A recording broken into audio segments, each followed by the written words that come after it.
الشيطان الرجيم بسم الله الرحمن الرحيم الحمد لله الذي إليه مسائر الخلق وأواقب الأمر نحمده على عظيم إحسانه ونير برهانه ونوام فضل امتنان حمدا يكون لحقه قضاء ولشكره عدا ولثوابه موجبا وإلى حسن مزيده مقربا الصلاة والسلام على سيد الأنبياء والمرسلين خاتم النبيين الشفيع المذنبين راحة للعاشقين والمراد المشتاقين شمس العارفين والسراج الصالحين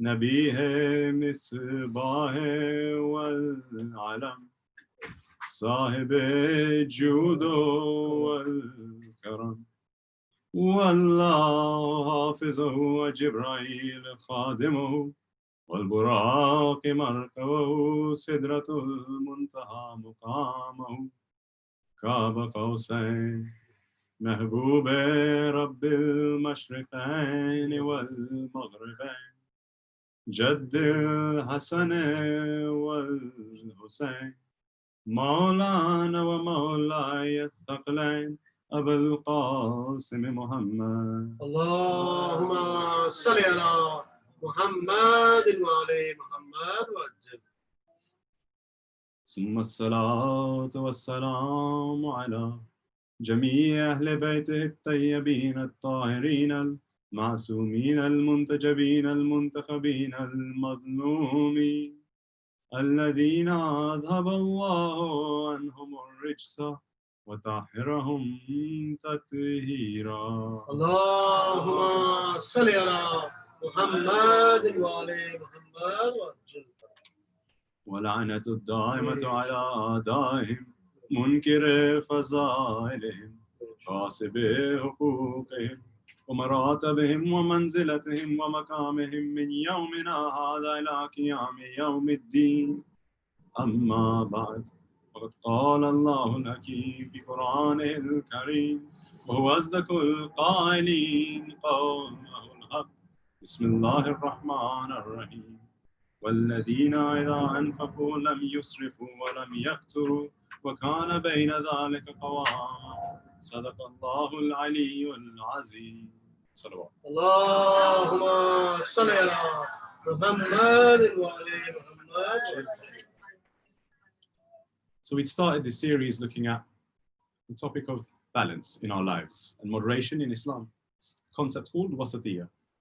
And we see that Islam tells us again and again to have balance, to remain moderate in all aspects. We looked yesterday at the very important topic of staying healthy, how we find the balance in our health, and we saw the emphasis Islam gives to our diet, what we eat, and we also looked a little bit at exercise and our activity, both going hand in hand. Now, when we look at work-life balance, it's the biggest balance that we see around us, the biggest balance that we try to strike, and often the most difficult as well. But see, Islam also gives advice for that. When we say, like we said many times within this very ashra, Islam is a holistic religion. It gives us every aspect of our life. And the aspect I want to touch on today, something which we must find balance in, is leisure. The time we take to relax, the time we take for ourselves, it is very important after all.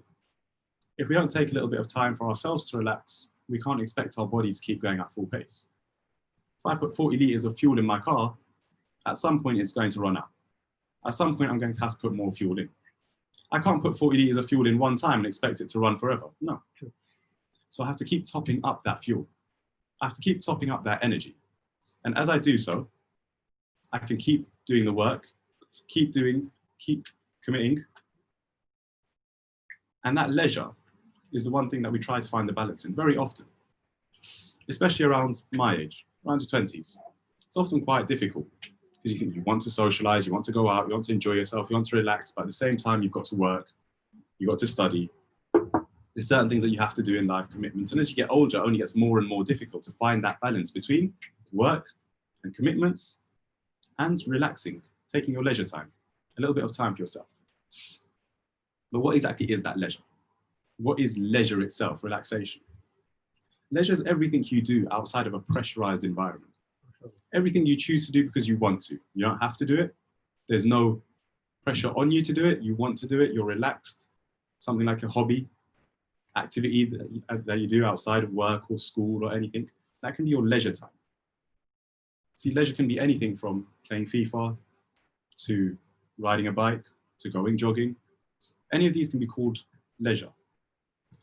Now see, if you're a professional gamer, if you play FIFA for a living, it's not leisure anymore. Why? Now it's pressurized. Now you have to do it. It's essential. See, we have to look at leisure as the things we do because we want to, our free time.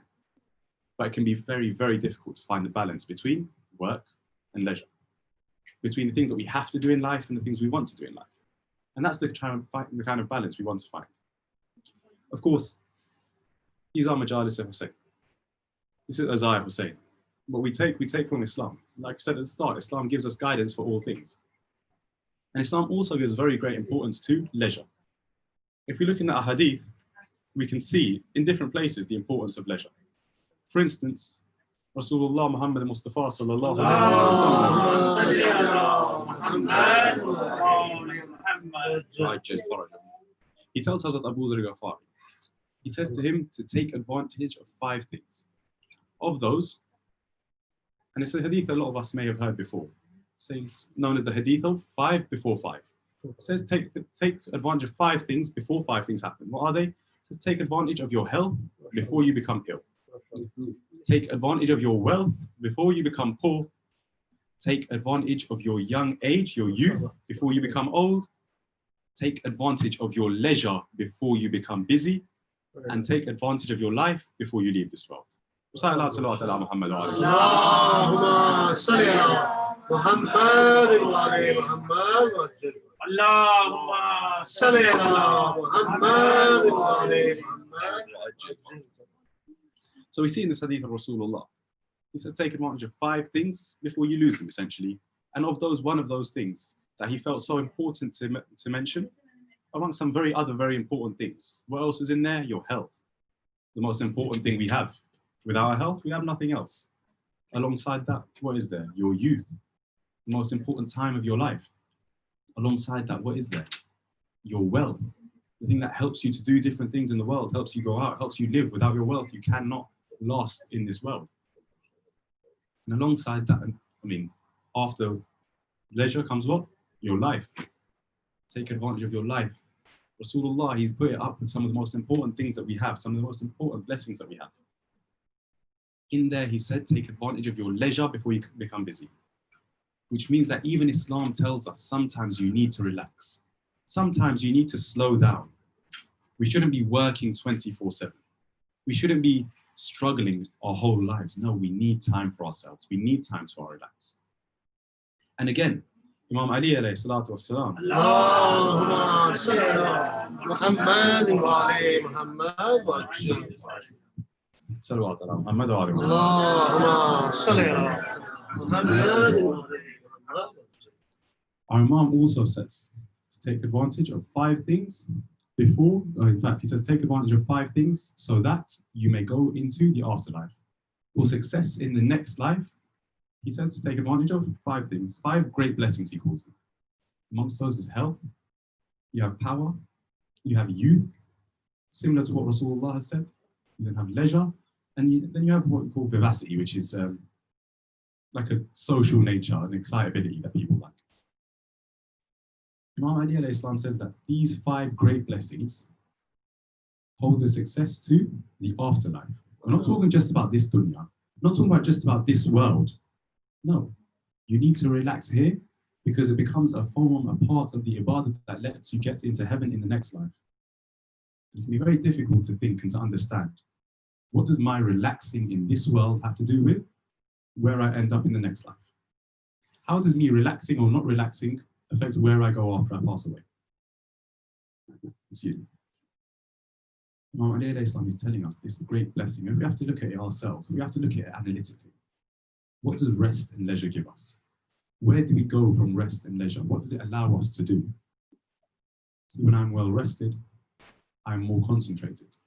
I have more focus. I have more energy. The more concentrated I am, the more khushu' I can have in my namaz, the more sincerity I can have when I talk to Allah Azza wa Jal. When I read Quran, I can focus on the words. The more energy I have, the more I can go out into the world and do charity, the more I can help other people. We have to take care of ourselves, much like we were talking about yesterday, when we were talking about staying healthy, staying fit, staying active, watching what we eat. Much like that, we have to make sure that we take care of ourselves on the other aspects, that we take time out to relax, that we take time out to enjoy ourselves. But how do we do that? How do we relax and enjoy ourselves? Of course, certain rules and certain regulations in Islam, in the law of the country. Can we do just anything to relax? No. There's different ways of relaxing. And we need different methods of relaxation and different methods of leisure at different times. The two main types of leisure, two main types of relaxing, are what we call active leisure and passive leisure. Active leisure is where you actually do something physical, something that makes you work, makes you struggle a little bit. But remember, there's no pressure on you. Remember, it's something you're doing because you want to. It's your free time, it's relaxed. So for instance, if I'm playing football with just my mates, we're just having a little kick around, that's leisure, active leisure. But if I'm in a league match, if I'm playing in a competition, that's no longer leisure. Now that's pressurized. Now that's something I have to do. But when it's casual, when it's relaxed, then I can see that it's helping me relax. It's helping me escape the stresses of the world around me, the work that I have to do and the commitments that I have. Other examples of active leisure you find jogging, cycling, hiking, trekking, there's loads. There's anything you really do that exerts some kind of effort, that makes you work hard, something that breaks a sweat. But you do it to relax, you do it to help you unwind. That's what you call active leisure. And it has a lot of benefits, active leisure, more so than passive leisure. See, active leisure, not only does it keep you fit because you're doing something physical, you're doing something that works your body. Not only does it keep you fit, but oftentimes the different forms of active leisure, the different things we do, they increase your social skills. How so? They can make you more confident. Why? When you engage in active leisure, what you're doing is you're improving your body one way or another. Because you're working physically, you're improving your body. As your body improves, your skills improve. As your skills improve, your confidence improves. Your self-esteem is boosted. And it's been seen in many studies by many top institutions that active leisure can actually take a massive role in helping us with symptoms of depression, symptoms of anxiety, symptoms of isolation.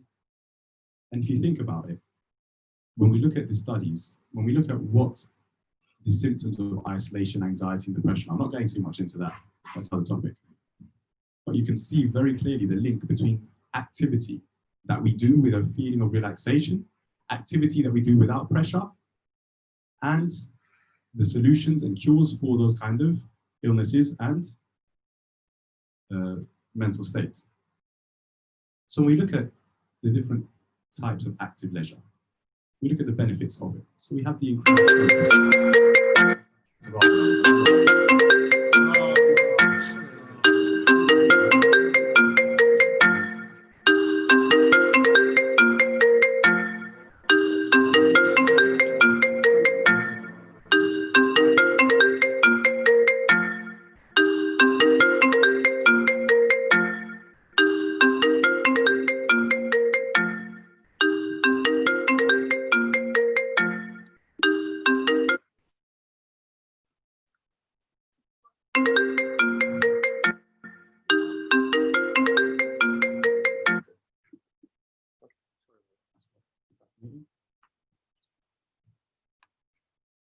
Apologies. Slight issues there. We'll talk about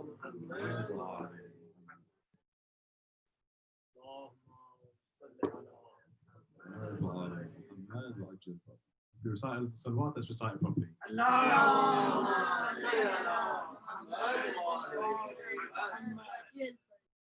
So that's what we call active leisure. Now, when we look at passive leisure, it's the opposite, where you're not really doing anything physical. You're just relaxing, nothing else. That can be, Netflix, TV. I don't think anyone, at least no one my age, watches live TV anymore. But Netflix, TV, stuff like that, just relaxing, just enjoying yourself, going out to eat, stuff like that. That's passive leisure. Why? You're not putting any effort in, but you're relaxing, you're enjoying yourself. And there's also benefits to passive leisure, not so much as there are with active leisure, but passive leisure helps you to clear your mind. Passive leisure can help you to relax on a different level, on a different scale. See, when I'm engaging in active leisure, when I'm engaging in sports, my mind is somewhere else. I'm doing something different. But passive leisure, often it just clears your mind. It brings you a feeling of serenity that active leisure can't even give you. The greatest benefit of passive leisure is that it helps us to reset ourselves. It helps us to get back the energy that we might have lost doing all the work and all the commitments that we have. And one of the biggest things with leisure, the reason we need to take part in both active and passive leisure, is because it helps reduce stress. Stress has massive effects on us. In fact, it's not just your hair going white, patches of hair, no. Stress also has effects on your physical body. Heart diseases. We see diseases within the cardiovascular system, often as a result of stress.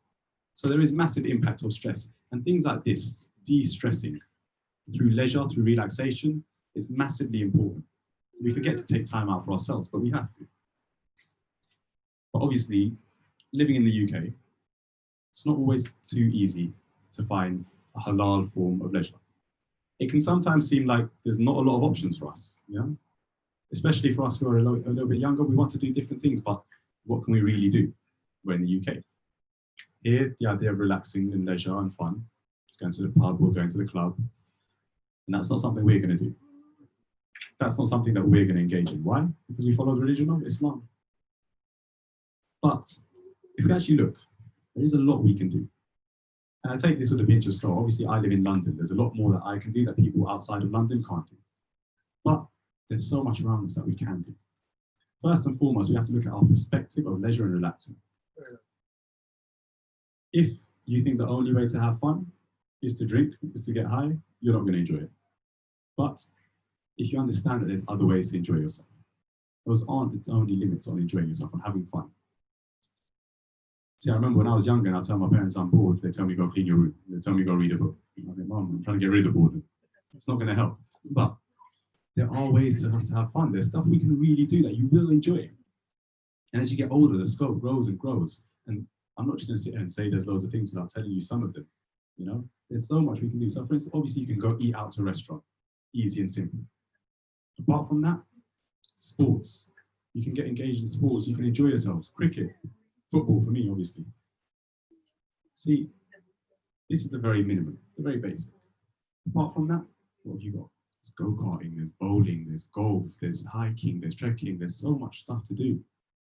There's trampoline parks and things like that. There's so much that we can do. So much that if we go out and we do it, we'll enjoy it.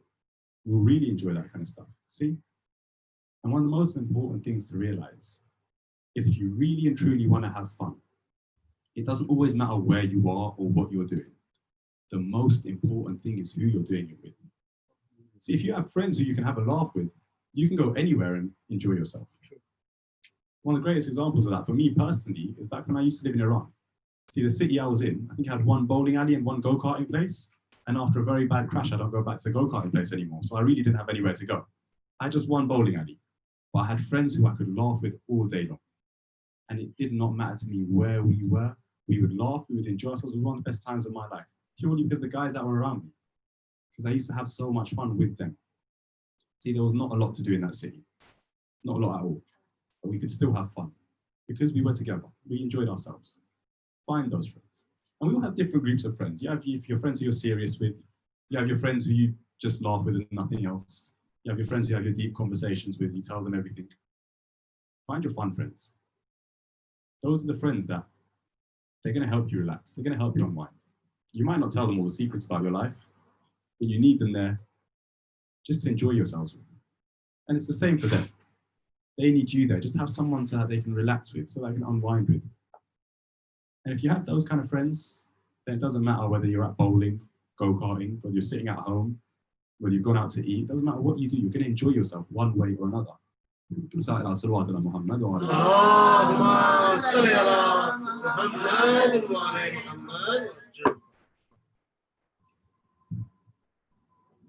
And as I mentioned, I did just see a little note that I put on there. One thing I really want to try, I haven't had a chance to try it yet, is escape rooms. Yeah? We got a lot of those in London. It's quite cool. Different things. There's different things popping up all the time. In Watford, there's like a new like inflatable place like Total Wipeout. I don't know how many of you used to watch that when you were young. See, there's so much stuff that's constantly popping up. And as you get older, a nice idea might be, obviously we look for more and more things. We try and do different things because the same old stuff gets bored. See, after school, me and my friends, we go chicken cottage every single day without fail. Every single day. And it kind of became ingrained in us to this point. I mean, I haven't been to school in about 7 years. But at this point, every time I meet my friends, we meet up at chicken cottage because that's just what we know. But, and I'll be honest with you, I only got to this year when we thought it's getting quite boring. Same place. Over 7 years now. Let's find something new. Let's do something different. And when we started expanding and exploring, we realized how much there is to London. I've lived in London for 21 years now. I've never done the touristy stuff. I've sat on the London Eye, which wasn't very good, to be honest. But apart from that, I've not really done the touristy stuff, you know? There's so much to do around us. Constantly new attractions and things like that are coming up. We have to make sure we take advantage of them. We can't complain that there's nothing to do when we haven't done what there already is to do. If you've done everything, got on board of everything, okay, that's another question. But until you've done that, remember, there's always something new you can try. Having fun as a Muslim isn't as hard as it seems. In actual fact, in the UK at least, we're very blessed. There's a lot we can do. There's a lot that we can enjoy. Just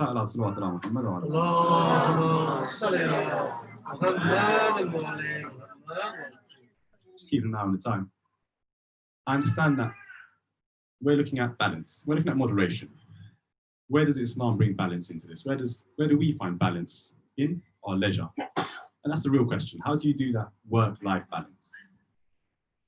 How do you find the moderation within your working commitments and your leisure, your relaxation? First thing to do is understand what you have to do. What are your essential tasks? I've got to go work today. I've got to come home. I've got to clean my car. Then I've got to, clean my room. I've got to make a doctor's appointment or a dentist appointment, whatever. This is what I've got to get done today. Like your little to-do list for the day, for the week, for the month, whatever it is. Understand what you have to do, what you can't avoid. That's when you know. Once you've got that under wraps, you kind of know how long that's all going to take. Then you know how much time you've got to relax. Then you know how much time you've got left over. Sometimes you're going to have a chance to relax, which comes out of the blue. Sometimes you're going to have a chance to relax, which you planned well in ahead. You've got to make sure you take advantage of that. A few weeks ago, me and my friends, it was about midnight, we were just sitting together in my car and we thought, you know what? All of us are free for the next few days. One of my friends got a message from his manager saying he didn't need him in work for a few days. My other friend was like, well, let's do something. So we went to Scotland, which was quite cool. And not everyone can do that, but it was quite nice to do. On the other hand, my larger group of friends, we decided that we want to go on holiday together. We've done it a few times before, we wanted to do it again. But we planned it for when? For next year, July. Sometimes you have to plan your leisure well in advance. Sometimes it comes out of nowhere. But the important thing is to know what you can do and what you can't do. So for instance, when we went to Scotland, my friend's manager said to him, yeah, I don't need you in work for Tuesday, Wednesday. Can you come in Thursday night? We're like, okay, cool. So we went to Scotland Tuesday, Wednesday, and Thursday morning, we left. If we had realized that you have to be at work on Thursday night, we might not have gone because we had to leave quite early. We didn't get a lot of time there, but it was still a good trip. But we knew what we had. We knew what we could work with. And when you know what you've got to work with, when you know what time you have, then you can take advantage of it in the best way possible. See, if I have half an hour after this Majlis, I'm not going to go to Scotland, am I? No. But I might sit down and have a nice little chat with Meesam and Joe and Salman. But if I realise that after this Majlis, I've really got to get going, if I then sit down just for a casual chat, decide, you know what, this is my relaxing time, and I sit down with Meesam, Salman and Johar, at that point, it won't be relaxing anymore. Why? Because I don't have the time. I'm using time that I don't have. You have to understand where the time is, where you can slot in your relaxation and leisure. And there's a small difference that we have to understand, which is very important, which a lot of us get wrong. I get it wrong myself. The fine line, the fine difference between leisure, relaxing, and procrastination, wasting time. See, for instance, while I was planning this Majlis, what I wanted to do is, I don't have a Farsi keyboard on my laptop, so anytime I need to type Farsi, I use my phone. Anytime I need to look up something in Farsi, a Farsi book or a Farsi speaker or anything like that, I use my phone. So I went on my phone really quickly to check something on my phone that I need to type in Farsi, and I don't know how, somehow, I must have pressed the wrong button, I ended up on Instagram. See, that's not me relaxing, although it feels like, I'm not doing work, but it's not me relaxing, no, it's me wasting time. Because I needed to do something else at that point, which I wasn't doing. When we understand the difference between procrastination and leisure, we can then start to cut out the procrastination. We can start to cut out the time wastes. And I'm not saying don't use Instagram, I'm not saying don't use your socials or don't use your phone or whatever, no, do it. But understand when you can. Understand when you've got the time to, the ability to.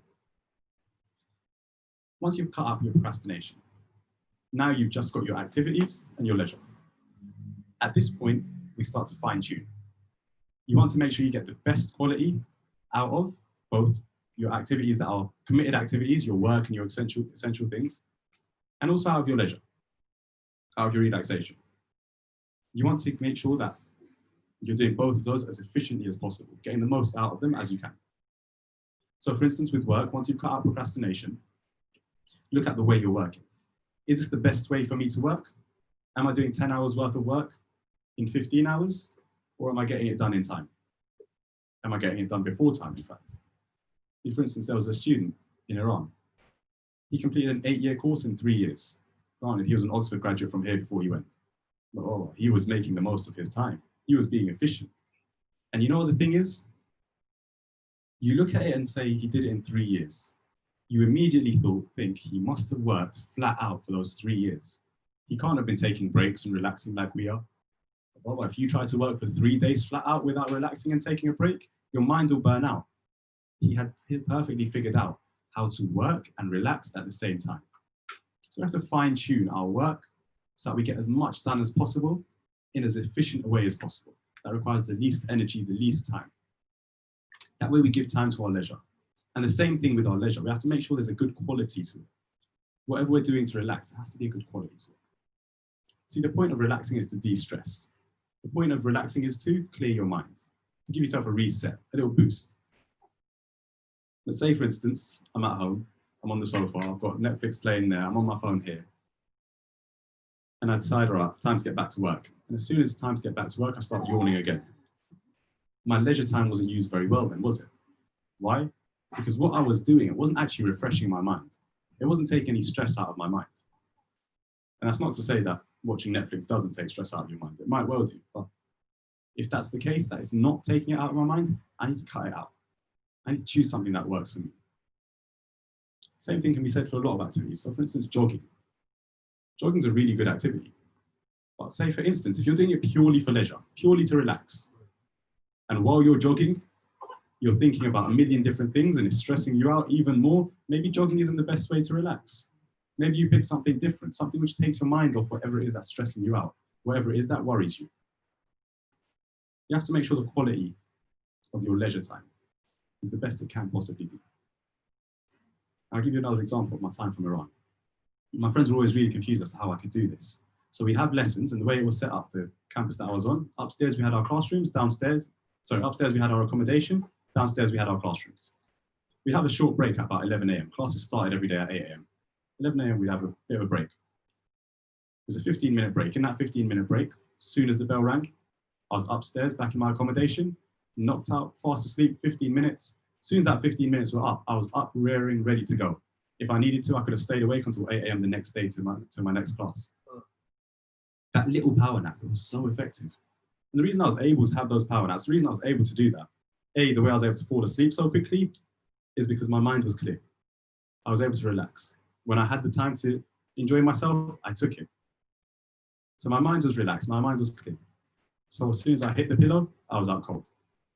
And then when it came time to wake up, I would jump out of bed, literally leap out of bed. I was on top bunk, but still, I'll jump out of bed, I'll be ready for class. And it was no fatigue, there was no tiredness, there was no, oh, I've got to go to class again. No. The classes were enjoyable, which helped, but at the same time, I was refreshed. Why? Because I was able to take that break. I was able to use my leisure time as wisely as possible. A lot of students, unfortunately, obviously, we had to have breakfast in that time. If your class starts at 8 a.m., I can safely say most of us weren't awake before that. So a lot of them would take their time to have their breakfast, which is important. But there was a massive queue outside the cafeteria.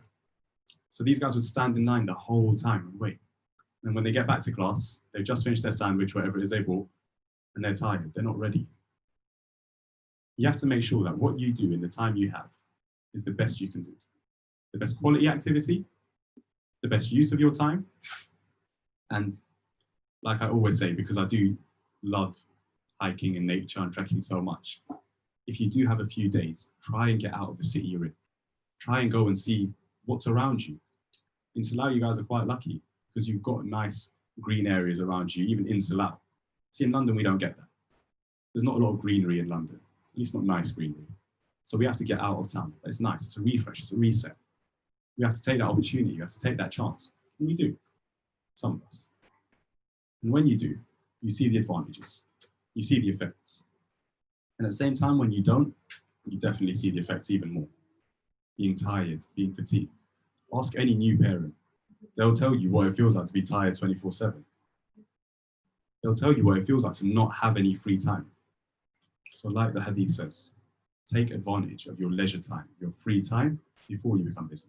Recite aloud Salawat ala Muhammad wa ala Allahumma salli ala Muhammad wa ala Muhammad.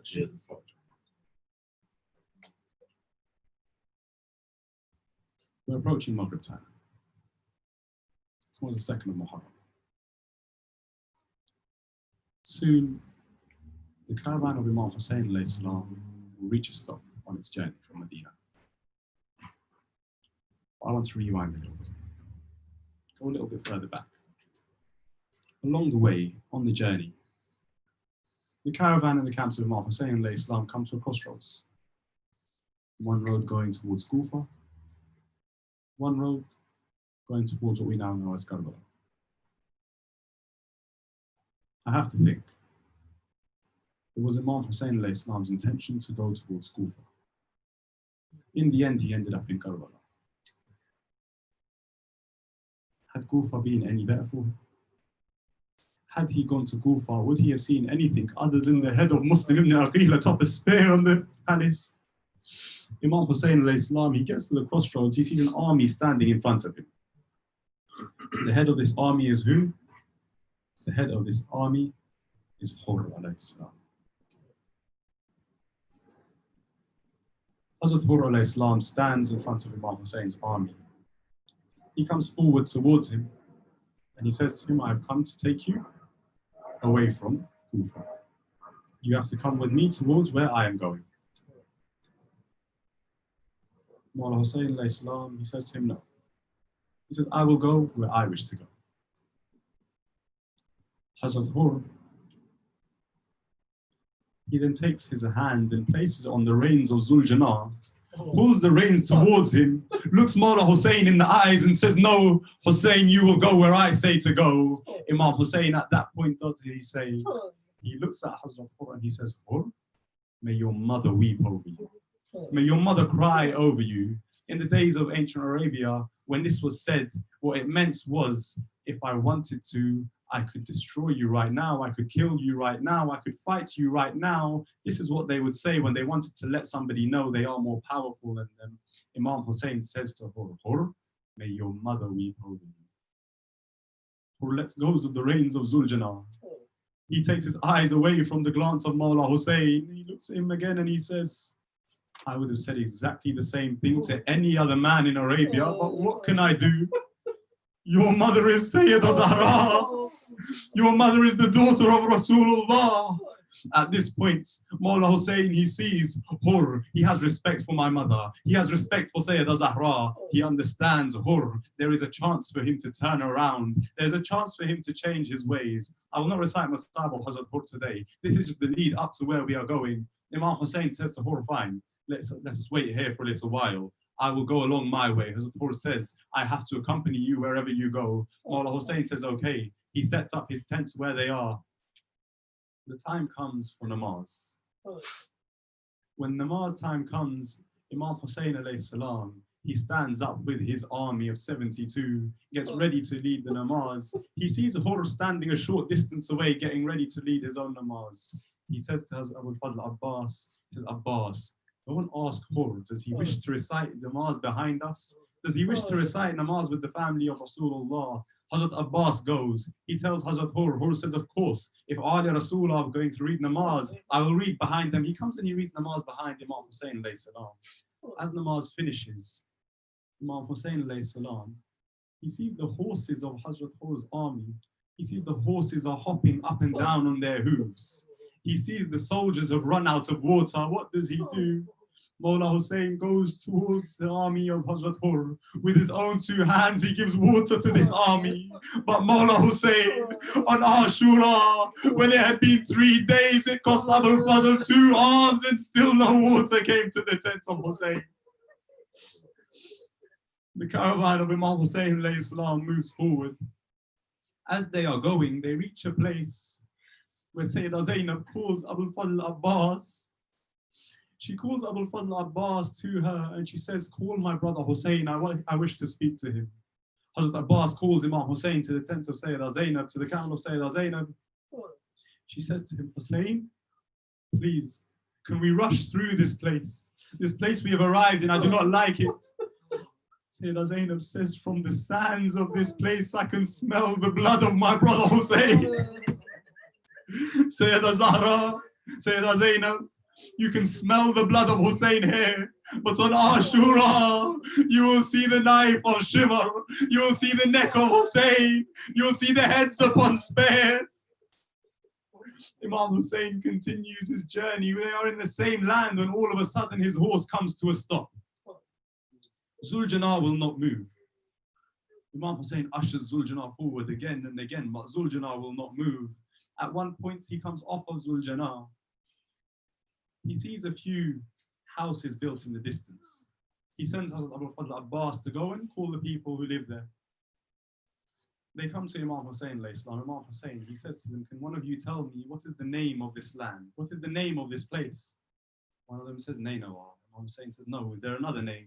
One of them says Maria. Imam Hussain says, no, is there another name? One of them says Ghazariya. No, is there another name? They go through name after name. Imam Hussain says, no, go and call the oldest of your village. Go and call the oldest people who live here. Bring them to me. They are brought forward. They are brought from their houses. One old man, he's holding a stick. His back is bent. He comes forward, looks at Imam Hussain and says to him, move along from here, Ya Ibn Rasulullah. Do not stop in this land. Mawla Hussain says, do not worry if I wish to stop or not. Simply tell me, is there another name for the land I have stopped in? Tears in his eyes, a tremble in his voice. He looks at Mawla Hussain, he says, this land is known as Karbala. Imam Hussain, he turns to the people and he asks them, who owns this land? Who is the owner of this village? He then calls those people, he asks them, what is the price of your land? I wish to buy this land from you. They give Mawla Hussain the price. Mawla Hussain then gives them money for that, double.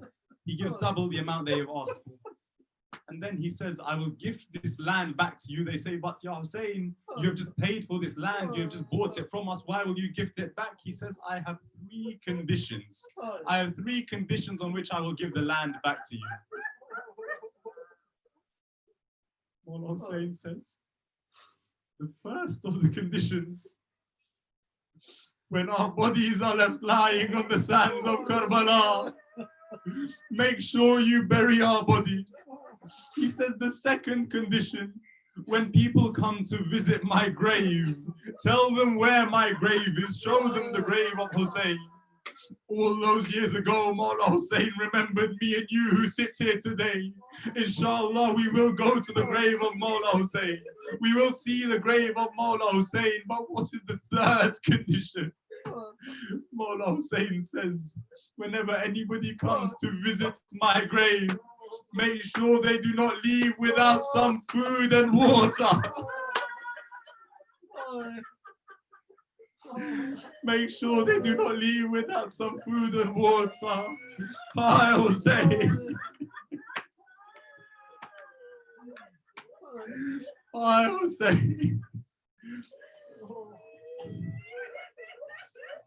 For 3 days, the children of Mawla Hussain called out, Allah Tash! Allah Tash! They called out for the thirst, but there was nobody to bring water back to the armies of Imam Hussain. Allah la'natullahi ala qawmi zalimeen, fasaya'lamu alladhina zalamu ayya munqalibin yanqalibun. We pray to Allah Azza wa Jalla. Oh Allah, for all the Muslims around the world who are struggling, be it Syria, Yemen, Iraq, Sham, Pakistan. Oh Allah, all around the world, help the Muslimin out for all the issues and difficulties that they face. Oh Allah, help every oppressed one against his oppressor. Oh Allah, hasten the reappearance of the Imam of our time. Allow us to be amongst those who fight alongside him, not against him. صلوات على محمد وآل محمد. اللهم صل على محمد